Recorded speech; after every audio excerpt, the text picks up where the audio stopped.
새벽별을 주신다고 하셨거든요. 네, 그러니까 우리가 서로 인사할 때 새벽별을 받겠습니다. 서로 인사해 보실까요? 새벽별을 받겠습니다. 새벽별을 받겠습니다.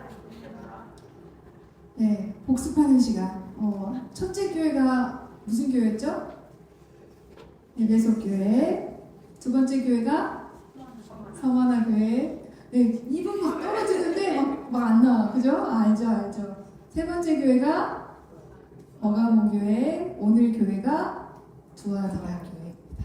네, 이 중에서 칭찬만 받았던 교회는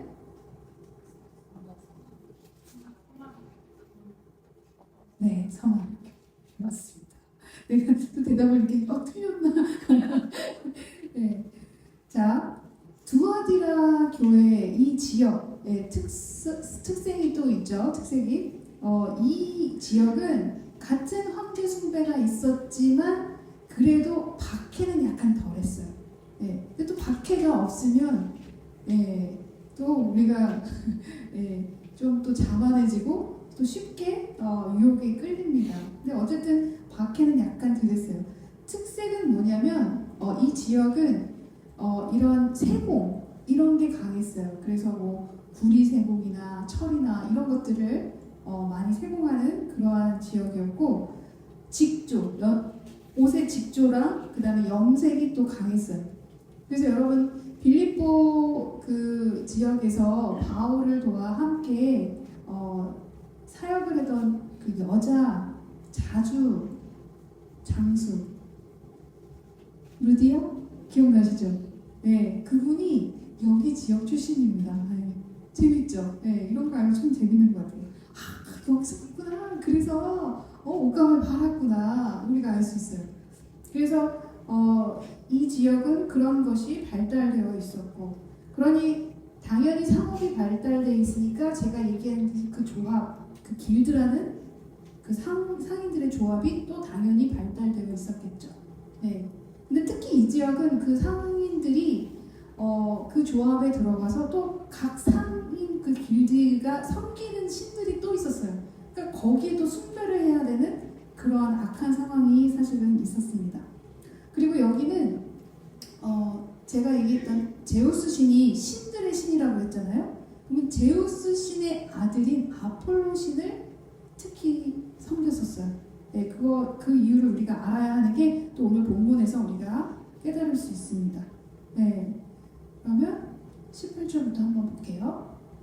자, 두아디라 교회의 사자에게 편지하기를 그 눈이 불꽃 같고 그 발이 빛난 주석과 같은 하나님의 아들이 가라사대.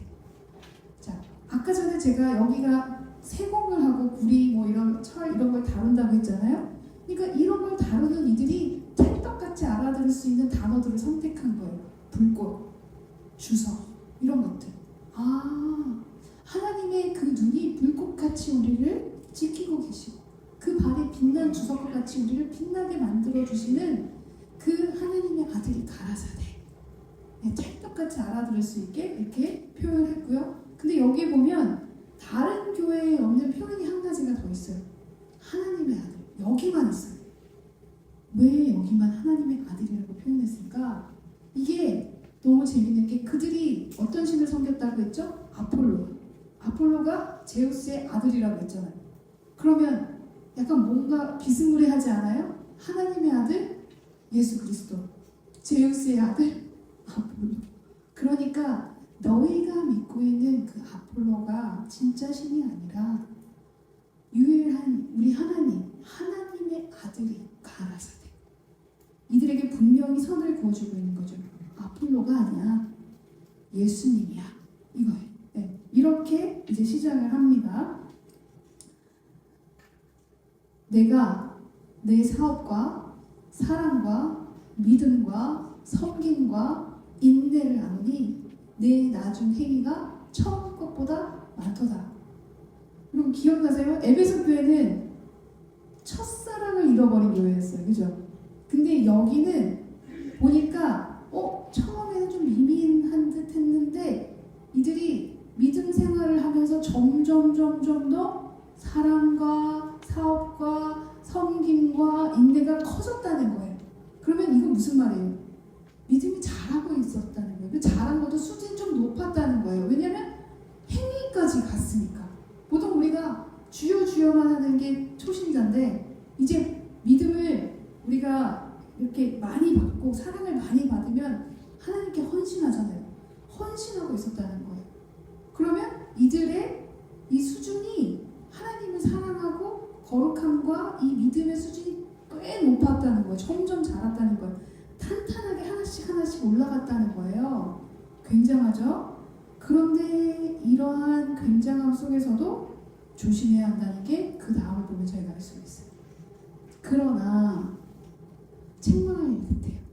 그렇게 믿음이 좋았는데 책망할 일이 있대요. 무엇인가 봤더니 자칭 선지자라 하는 여자 이세벨을 네가 용납함이니.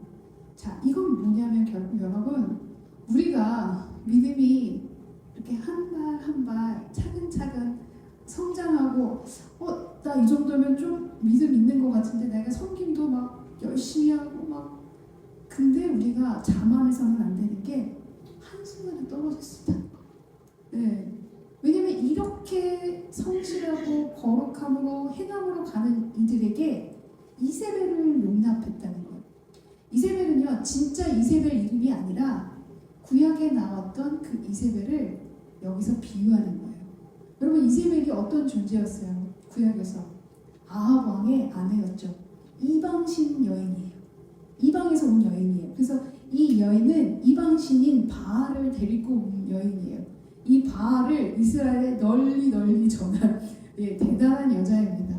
그 실질적인 권력도 아합 왕 위에 있었어요. 권력자예요. 여러분 기억하실지 모르겠지만 엘리야가 이 여인이 데리고 온 그 바알신을 섬기는 제사장 840명과 싸웠잖아요. 그러니까 그 여인 밑에 그 여인을 섬기고 그 바알신을 이렇게 우상화하는 이들이 840명이나 됐었다는 거예요. 어마어마했어요. 이 악함이 어마어마했어요. 그러니까 엘리야가 이 승리를 하고 나서 비를 오게 한 후에도 이세벨이 겁을 주니까 도망갔죠. 광야로. 엘리야가 도망갈 정도면 그 악함과 그 사악함과 이 어둠의 그 강도가 엄청나다는 걸 알 수가 있어요. 그럼 여기서 이 이세벨을 썼다는 얘기는, 이 단어를 사용했다는 거는 이 여인 같은 대단한 악함이 이 교회에 존재했다는 거예요. 근데 여기 보면 여자 이세벨이라고 했어요. 우리가 추측할 수 있어요. 이 여자가 도대체 뭐길래 교회에서 이렇게 난리가 났나. 여자라는 이 표현이 예수님께서 마리아, 어머니 마리아에게 그 포도주 변화시키셨을 때 여자여 이렇게 하잖아요. 왜 엄마를 여자라고 막 비교해? 하대해? 이게 아니라 그 당시에 이 단어는요, 높은 직위를 가진 부인들을 명하는 거예요. 그러니까 예수님께서 어머니를 낮추신 게 아니라요, 높이신 거고, 이거는 어머니에게 얘기하는 게 아니라 하나님의 사역을 설명하고 계셨기 때문에 어머니라고 안 부른 것 뿐이에요. 그러면 우리가 추측할 수 있는 건 여자 이세벨은 굉장히 악함의 대명사이지만 동시에 이 교회 안에서 상당한 재력가이고 위치가 있는 부인이었다는 걸 알 수 있어요. 근데 그녀가 어떻게 했나 보니까 그가 내 종들을 가르쳐 꿰어 행음하게 하고 우상의 제물을 먹게 하는도다. 그녀가 뭘 했냐면 가르쳤다는 거예요. 선지자처럼. 네, 교회에 있는 사람들을 가르치기 시작했다는 건데요. 어떤 걸 가르쳤나 봤더니 행음하는 것과 우상의 제물을 먹게 하는 걸 가르쳤다는 거예요. 자, 근데 여러분 여기서의 문제점이 뭐냐면 구약시대의 이세벨 여왕이 딱 우리가 세상적인 가치관으로 봤을 때는 위치가 어때요? 가장 높은 곳에 있는 자예요. 그죠? 부가 없을까요? 엄청난 부를 가졌죠? 네. 재력가의 명예, 모든 게 다 있는 여자예요. 그런 여자가 이 교회에서 가르친다고 생각해 보세요. 어떤 걸 가르치나 봤더니 우상의 재물을 먹게 하는 거예요. 자, 여러분, 그들이 지금 길드에 들어가면 당장 거기 신을 섬겨야 하고 지금 황제를 섬기는 걸 지금 반대하고 있는 상황에서 길드에서도 이제 배척당하면 당장 먹고 사는 게 힘들다고 했어요. 근데 그들에게 괜찮아. 너무 그렇게 팍팍하게 살지 마. 괜찮아. 이 정도는 괜찮아. 하고 가르치기 시작한다는 거예요. 이게 뭐냐면요, 여러분. 약간 뭐라고 표현해야 되지? 합리화시키는? 네. 그래서 이 정도는 괜찮지 않겠니? 이 정도. 이게 뭐냐면 결국 우리가 굉장히 우리 주변에 굉장히 잘났어. 굉장히 지위도 높아. 돈도 많은 여인이야.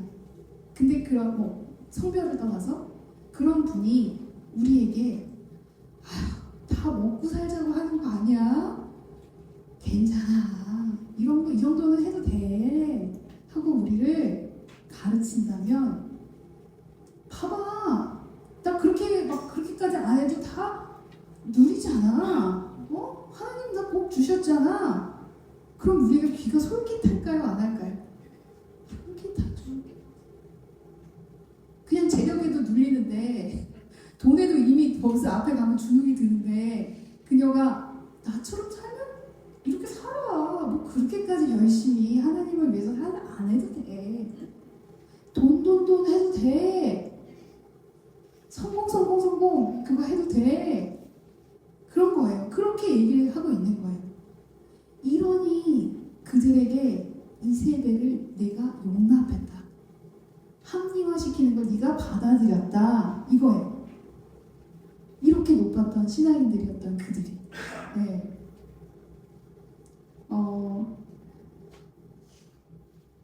근데 우리가 이게 세상의 가치관에서 너무너무 이게 많이 드러나 있는 부분인데 진짜 세상에서 요즘에 정말 치열하게 안 살면 안 되는 상황이 있잖아요, 사실. 네. 그러니까 그 사실을 그냥 사실 그대로 설명만 해도 우리는 휘청해요. 네. 내가 왠지 도태될 것 같고 예수님 믿으면서 살면 나는 왠지 나는 맨날 손해만 볼 것 같고 나는 왠지 계속 지질이 궁성일 것 같고 두려움이 온다는 거예요.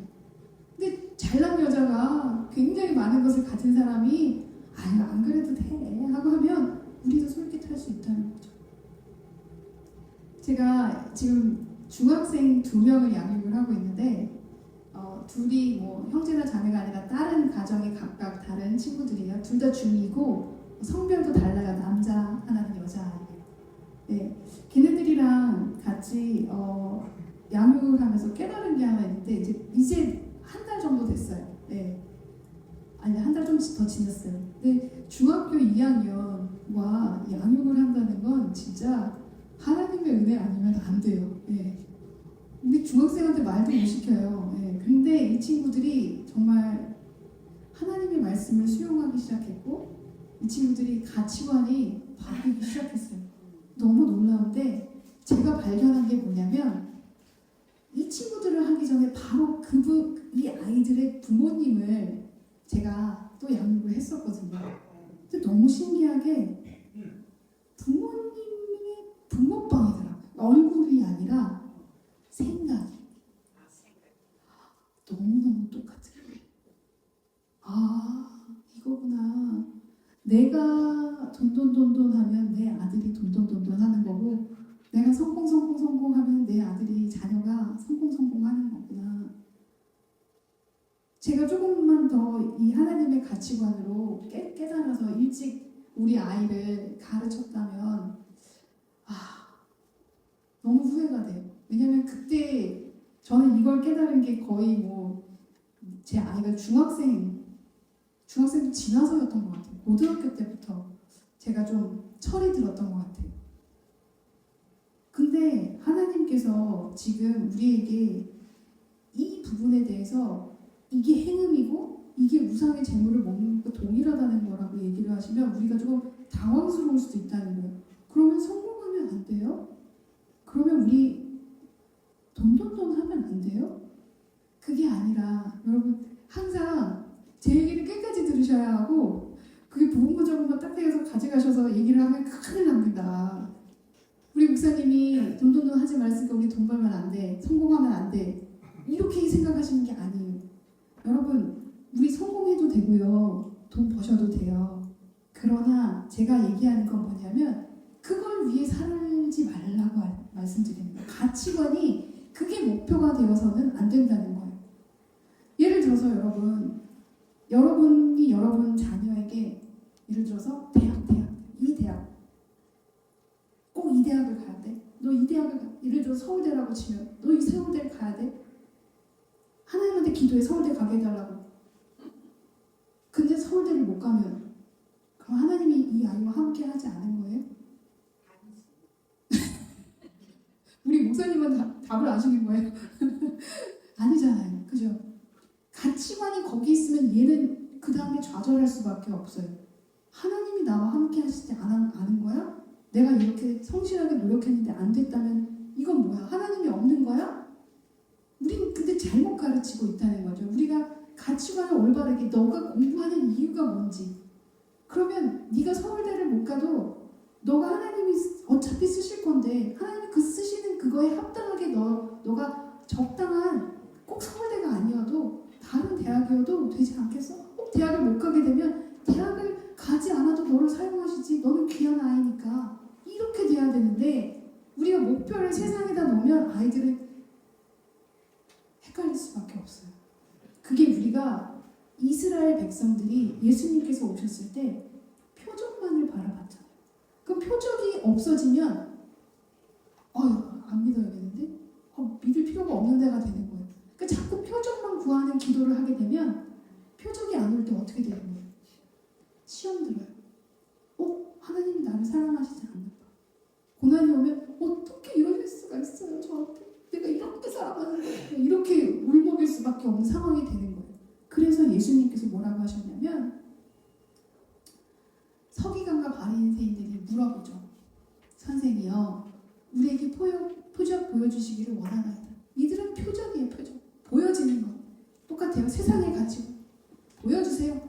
하나님이 계시다면 내가 성공하고 내가 이 대학 들어가고 나에게 얼마를 주시고 사업이 잘 되고 이 문제가 해결이 되고 계속 이 표적을 구하는 거예요. 그랬더니 예수님이 뭐라고 얘기하시냐면 악하고 음란한 세대가 표적을 구하는 선지자 요나의 표적밖에는 보일 표적이 없느니라.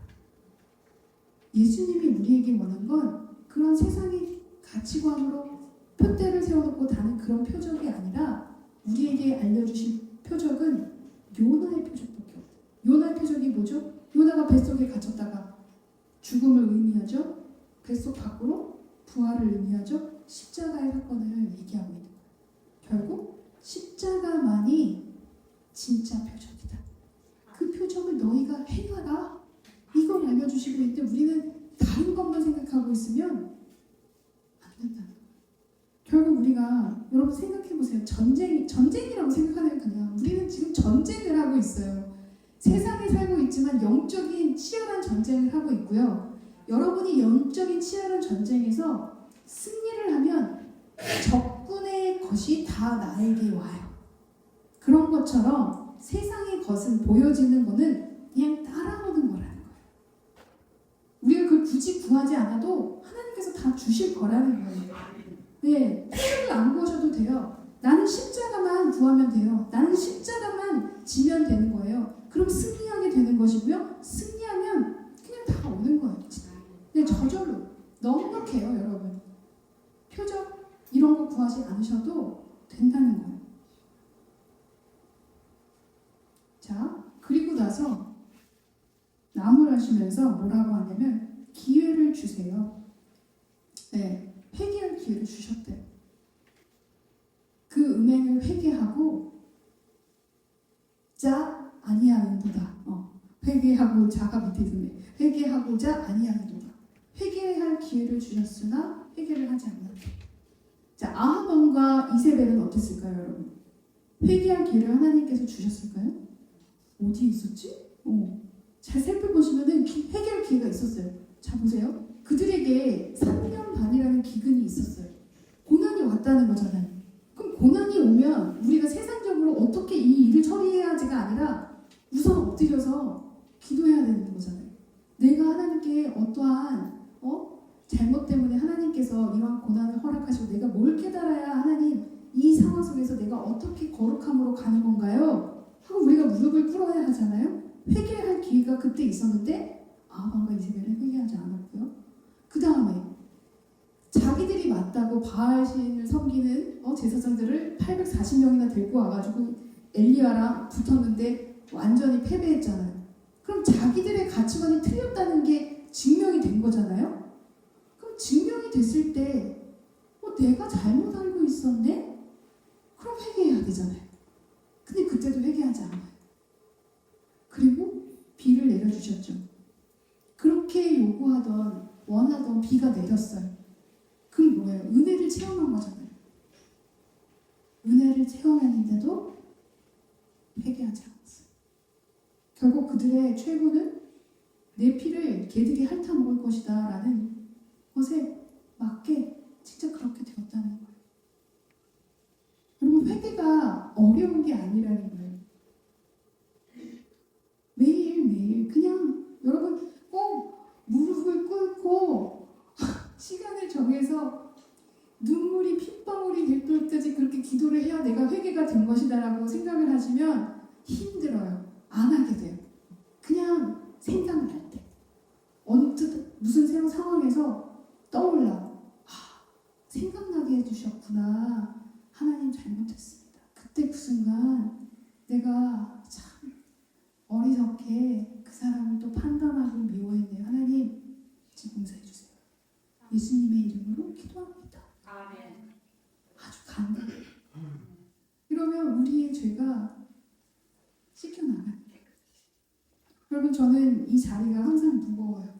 항상 무거워서 이 자리에 서기 전에 주일 아침에는 진짜 꼭 회개를 합니다. 근데 항상 회개할 게 너무 많아요. 바빠요, 아침에. 회개를 하지 않으면 제가 이 자리에 설 수가 없잖아요, 솔직히. 제가 어떻게 여러분한테 회개하라고 할 수 있겠어요? 나도 회개를 안 하면. 그잖아요? 그러니까 저도 이 자리에 서기 전에 항상 회개를 하는데 그 회개가 무거운 회개가 아니라 여러분, 나를 회복해 주시는 거니까 그걸 기쁘게 하실 수 있다는 거예요. 거기에 눌리실 필요는 없어요. 내가 이렇게 더러운 죄인인데 하면서 막 무너지실 필요 없고요. 그러한 우리를 예수 그리스도로 말미암고 우리가 새롭게 되었고 회복되었고 다시 살아났다는 거, 거기에 초점이 맞춰지면 너무 감사하고 은혜인 거잖아요. 아멘. 그런 주님 감사합니다. 제 모든 죄를 씻어주심을 감사합니다. 아멘. 예수님의 이름으로 기도했습니다. 아멘. 깨끗하게 되었다. 네, 이렇게 가면 된다는 거예요. 자, 중요한 게 있어요. 이러한 상황 속에서 이세벨이 막 난리를 치고 있고 그 교훈을 따라가고 막 이러는 와중에 이 와중에도 두아디라에 남은 사람이 있대요. 남아있어. 이 교훈을 받지 아니하고. 대단합니다. 네. 소위 사단의 깊은 것을 알지 못하는 너희에게 말하노니 다른 짐으로 너희에게 지울 것이 없노라. 짐을 지울 필요가 없을 정도로 지금 짐이 많은 상태인 거예요. 왜냐하면 남아있는 자들은 어떤 자들이에요? 길드 조합에 들어가지 않은 자들이에요. 그리고 이세벨이 얘기하는 것처럼 합리화시키지 않은 자들이에요. 그럼 당연히 이들에게는 뭐가 있어요? 공고함이 있죠. 궁핍함이 있겠죠. 근데 그들에게 더 이상 지울 건 없대요. 근데 여기서 권면이 들어가요. 25절 다만 너희에게 있는 것을 내가 올 때까지 굳게 잡으라. 이게 뭐예요? 너희 지금 그 버티고 있는 거, 나에게 소망을 두고 하늘에 소망을 두고 네가 견디고 있는 거, 그거 잊어버리지 말고 제발 굳게 잡아.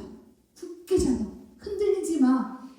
이렇게 얘기하고 있는 거예요. 왜냐하면 너무 흔들리기 쉬운 상황이니까. 너무너무 그게 종이 한 장처럼 괜찮아 보이니까 나빠 보이지 않는 상황인 거예요. 그렇게 돼도 크게 뭐 큰일이 일어날 것 같지 않은 죄처럼 보이는 거라는 거예요. 문제가 그거예요. 그래서 우리가 이세벨 같은 이러한 죄가 더 무서운 거예요. 합리화시키면서 세상의 가치관을 그냥 내가 그걸 위해서 살아가게 되면 완전히 다 잃게 된다는 거죠. 여러분, 제가 이 시편의 말씀이 이렇게 아름다운 말씀인지 이제 이번에 준비하면서 깨달았는데, 이 부분을 그렇게 많이 읽어서도 이런 식으로 제가 해석을 해본 적은 없어요.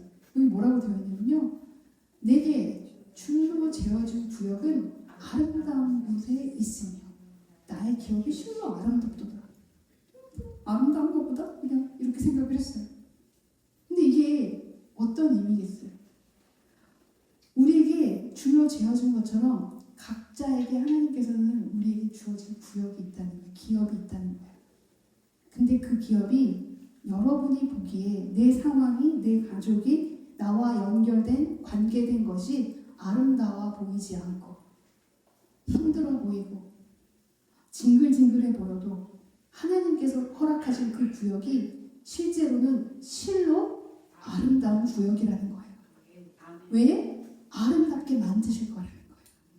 지금 세상적인 가치관으로 아름다워 보이지 않아도 하나님께서는 반드시 아름다운 곳으로 열매를 맺게 하실 거라는 거예요. 아니, 여기서 아멘을 이렇게 하신다고? 다시 얘기할게요. 기회를 한 번 더 드리겠습니다. 내가 있는 이 상황이 아름다워 보이지 않고 나에게 관계된 저 사람이 아름다워 보이지 않고 내 상황이 너무 힘들어서 아름다워 보이지 않는 이곳이 하나님께서 우리에게 주신 아름다운 기업인 것을 믿습니까? 아멘. 네, 이거죠. 예, 이거죠. 예. 이거예요. 이 아름다운 곳이라는 거예요. 우리가 주변을 보면 원수는 집안 식구잖아요. 그러셨어? 누가? 너무 맞아서, 그죠? 아, 남편분들, 네, 우리의 원수일 수 있어요. 또 아내, 남편들의 원수일 수 있어요. 자녀, 또 부모, 나를 힘들게 하는 이런 여러 가지 사람들, 또 환경들. 진짜 이 환경이 정말 아름다워 보이지 않는 이 환경인데 하나님께서는 지금 이 환경을 아름답다고 표현해 주시는 거예요. 근데 진짜 그렇게 아름답게 만드실 거라는 거예요. 왜 아름답겠어요? 살리기 때문에. 살릴 것이고 확실하게 승리할 것을 미리 알려주시는 거예요. 그럼 여러분이 이 말씀을 선포하면 어떻게 되는 거겠어요? 이게 능력 있는 기도인 거예요. 다른 게 능력 있는 기도가 아니라 여러분이 깨달았을 때 야! 이거다! 그러면은 매일 외치는 거죠. 주님! 상황을 보니까 막 보기 싫어. 아름다운 곳에 있게 하심을 찬양합니다. 나의 기억이 실로 아름답습니다. 자녀 한번 나를 속을 뒤집어 놓을 때마다 아름다운 나의 기억. 이게 뭐예요? 아니지만 심령이 가난하지만 천국 복이고 애통하지만 위로 복이고 위에 줄이고 목마르지만 위에 배부른 복을 내가 선포하는 거예요. 그럼 그렇게 되는 거예요, 여러분. 자, 그런 자가 결국 이기는 자라는 거예요. 이기는 자는 자와 끝까지 내일을 지키는 그에게 만국을 다스리는 권세를 주십니다. 누구랑 동등해요? 예수님이랑 동등해요. 예수님께 그런 권세를 주셨는데 우리가 예수님의 반열에 올라가는 거예요. 그리고 나서 뭐라고 해요? 그 철장을 가지고 저희를 다스려 질그릇 깨뜨리는 것과 같이 하리라. 나도 내 아버지께 받은 것이 그러하리라. 자, 이기는 이 상황 속에서 이기는 게 어떤 이기는 건가 봤더니 철장을 가지고 깨뜨리는 거예요. 뭘 깨뜨리는 거냐면 감춰져 있던 어둠을 깨뜨리는 거예요. 철장으로 그걸 완전히 깨부수는 거예요. 어둠을 흩트는 걸 우리가 하는 거예요. 결국 내가 이 아름답지 않은 상황을 아름답다고 선포하는 그것이 결국 십자가를 지는 거잖아요. 그럼 내가 그 십자가를 지는 게 결국 철장을 가지고 깨뜨리는 거예요. 당연히 승리가 있죠. 네. 자, 이게 바로 실제로 현상이다.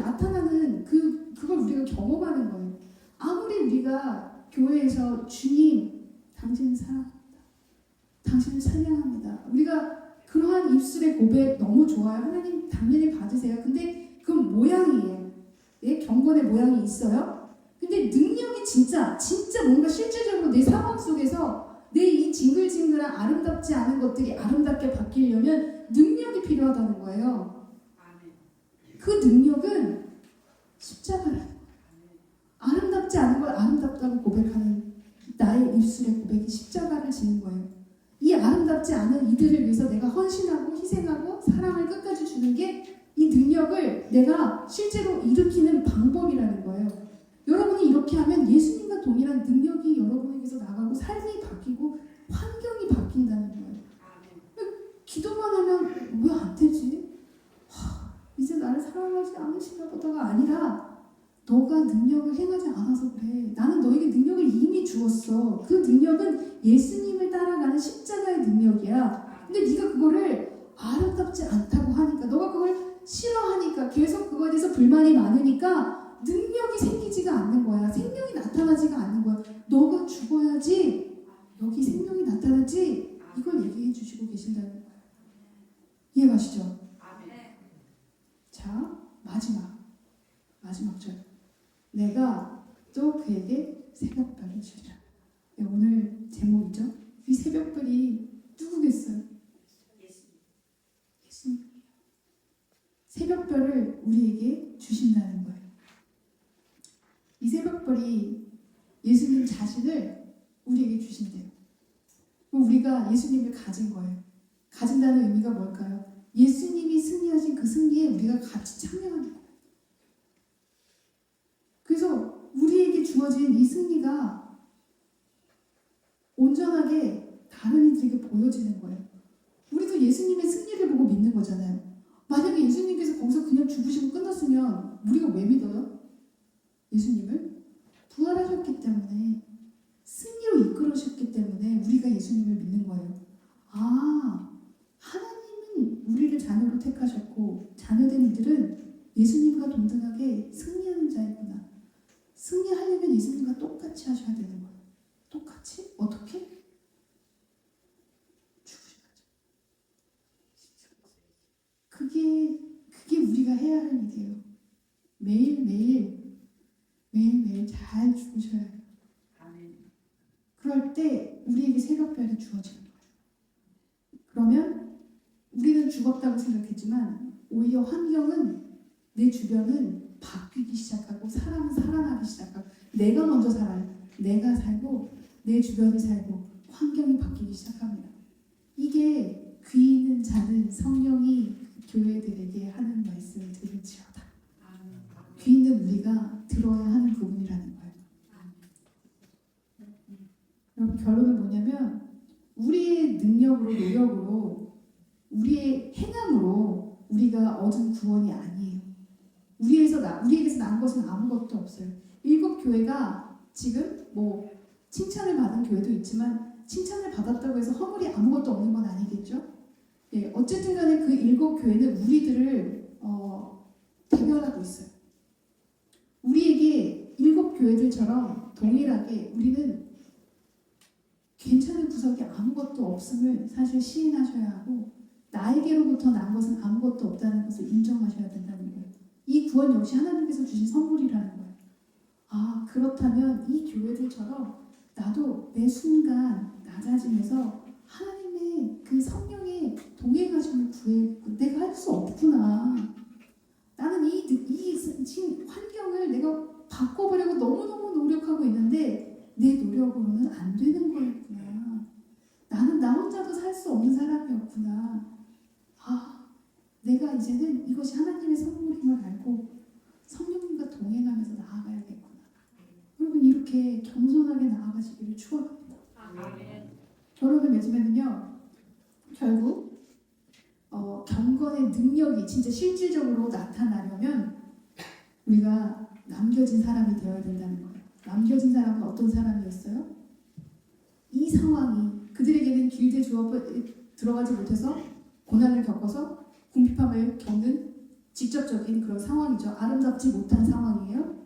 그러나 주님께서 나에게 주신 이 곳이 아름다운 기업입니다라고 고백하는 그 십자가의 믿음으로 나아갈 때 여러분에게 새벽별이 주어진다.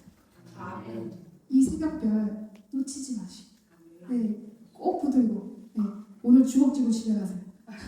여기 새벽별 있다.